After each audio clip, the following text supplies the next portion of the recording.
Jackie, obviously the big news from the club this week, the statement that you will tender your resignation if you don't get a positive result this weekend. Can you just talk us through the timeline of events and why you come to this conclusion?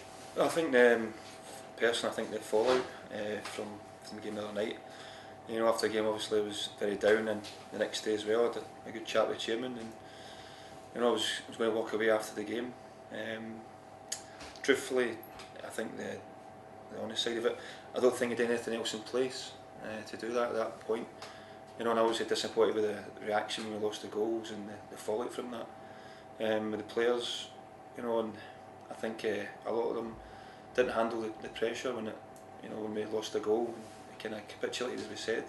So for me personally, I think I think looking at it, it was best there, to put something out. If we win there, if I get a reaction for the players that I want, with the passion, with everything that's said in the statement, obviously I'll look at that and see it was down to that game and not handle it. And moving forward, if it doesn't, then I'm sure there's a lot of people outside that are looking to put their CVs in, which will help the chairman in the future. So whose decision was it? Did the chairman try and persuade you to stay for one more game, or were you prepared to walk away? Yeah, it was my decision to do it this way. I know people say I mean, in football it's a unique industry. Everybody looks at things, and sometimes they'll get a vote of confidence, which means sometimes one game anyway. I think I think honesty is always the best policy in this case. I was going to go after that game, and I think the players, I'll have one more shot at it. If I can get a response I want, then I'll stay. If I don't, then I'll pass on to somebody else, and it gives the chairman some time before the FA Cup game next week to make the right appointment. You talked about response from the players. Does it have to be a draw or a win? What happens if they play really well and end up losing the game 1-0? Well, again, that remains to be seen tomorrow. I think in my heart I'll know. As I said, I think when you do things, you put people out, and you rely on them to do a job, you give them instructions and to play for you. And as a manager, you're standing aside hoping the information and the heart and the passion and fight is there. When it's not there and you see other things come into it, then I think you feel helpless at times, and that's what I felt the other night. So in the back of that, yes, we could have walked away on Wednesday. I've given it one more shot to see if I have the response that I'm looking for. And I think the response here is obviously with yourselves and other people here, maybe something different, but it wasn't meant to be that way. I think for me it was a response for the players, but also if it doesn't work the way I want it to, then the chairman has time there, for somebody else to take the team forward. How have the players reacted? I think they did a meeting themselves the following day, and obviously we'll see tomorrow. We'll see tomorrow, but because they're a good bunch, of the 20 players in the summer that I had a lot of faith in, and some of them came from different walks of life, for leaving jobs and packaging firms and stacking stuff, and a chance to play football and give everything they have. And I put a lot of trust and faith in what I believe in. If it doesn't work, then fine. But for me, the reason why I came here to start with, the reason why I stayed beyond the summer, the reason why I'm still here just now, is for the man that brought me here. Because in football, it's very difficult to meet people like that. As I said, it's a unique industry. It can be great at times, but also can be very, very hard with people. And he's a unique person. He stood by me, and beyond football, we'll have a good friendship. Are you hoping then that this will be a turning point, that this will be the moment you look back in 6 months' time and say that was the day we turned it all around? Yeah, you hope. Yeah, but as I said, life's not that easy. Football's not that easy. You hope that in the summer the players come in who's going to make a difference and do things. Yes, at the end of the day, it's down to the manager can make certain things and give them things, and the players cross the line. That's when it matters. The things we've done behind the scenes there, the reason probably why I've been here so long, that people don't see the work we've put in, the hours we've put in, trying to change the whole club. And I think that's maybe been the difference coming down here. It wasn't just the first team to look at; it was the whole club as a whole, the community, the academy. But obviously, people won't see that side of the work I've put in. The fans would only look at the Saturday, and unfortunately that side of it, the results haven't been good enough. And as I said, if it's the same tomorrow, then somebody else can come in and hopefully do a good job for them. You mentioned the players didn't handle the pressure very well the other night, so how will they handle this pressure? Well, it wasn't aimed to scare them and saying, look, fight for me. It's for themselves as well, because a lot of times there someone else comes in and they'll say the players are not good enough, we need 8 players, we need 10 players, it's the same players that the manager had before. If it's given something different, then there was something fundamentally wrong. So the players ultimately have to handle that, have to accept that if someone else comes in, they might be away and doing something else again. That's the sad reality of football. Obviously it's taken me time with a new group of 20 to get to know them, to understand them. The little things I'm finding out just now, reason why things go wrong, diet, nutrition, so many things there that it takes time to understand people and players and what makes them tick and why they're at this level.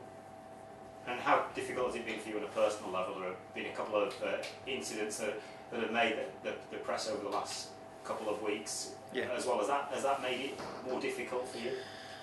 Unfortunately, that's just a sad side of society. Everybody looks at stuff and believes and thinks it's true. In my position and profile, you have to accept it. But when it hurts your family and it's not true, it's sometimes the truth gets in the way of a good story. The train incident, it might be funny to some people, but the fallout from that. I was the victim of something not very nice. I'm sure 90% of the public don't pay their ticket sometimes before they go on the train. I didn't know it was illegal. They tried to charge me with that.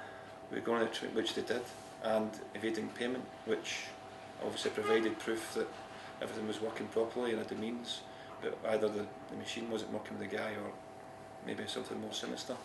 But then that's not the truth that comes out, and you have to explain that, and you get people believe what they see. But again, I think at every level. I think especially last week, of the stories surrounding English football and the English manager walking away.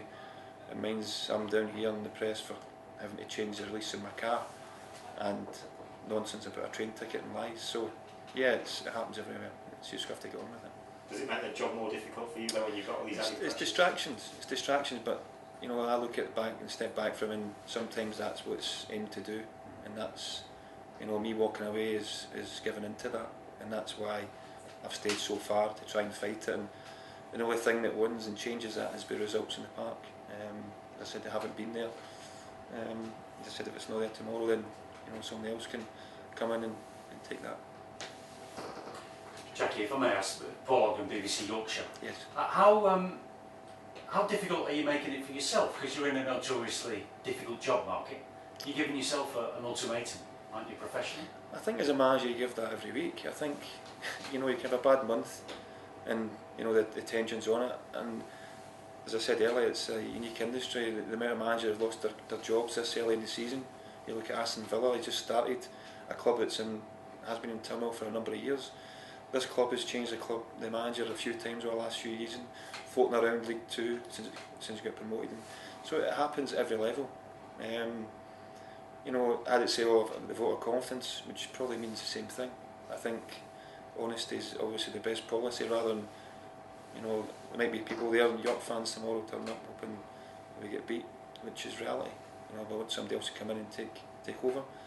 But I've worked very hard since I've been here, and that will continue to after the game tomorrow. I think Yorkshire people will appreciate your honesty, but how easy is it going to be for you to get a job elsewhere? That's not in my mind at the moment. It's nothing I thought of. Yes, management's different from playing. I think all managers would rather be playing, but this side of it. But what I do next if I leave here tomorrow is something that's not crossed my mind yet. What will be will be. Okay, how close were you to the decision before the result at Guiseley? How big of an impact did it have? I think, you know, you can lose a game. We lost a game here last weekend against Aldershot, and we have chances there, and a little bit of belief was lacking, a little bit of confidence.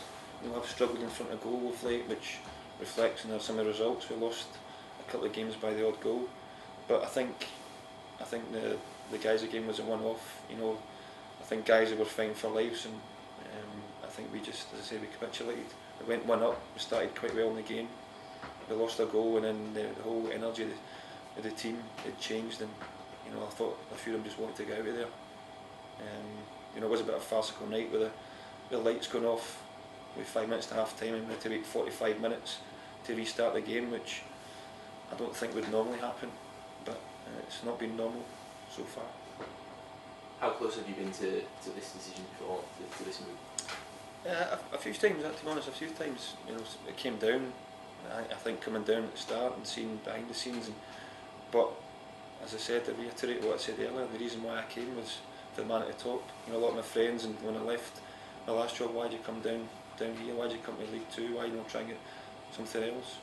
And you know, once I spoke to the man in charge, and it's very difficult in football to get someone like that you like and trust and stand shoulder to shoulder. I think if people had seen us on Wednesday, they would understand why.